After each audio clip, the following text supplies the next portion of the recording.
guys, we have the kneeling leg curl, which is one of the purest isolation moves you can do for your hamstrings because your hips are locked into place, so your hamstrings can't cheat. You're going to put your knees onto the pad so it rests comfortably against the pad and that the lower pad sits just above your ankles.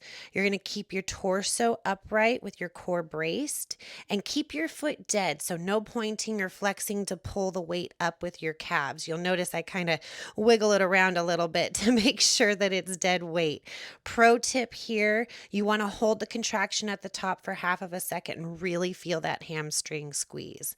All right, go ahead and give it a try. Also, try it maybe in a variation where you're completely upright and pure core strength.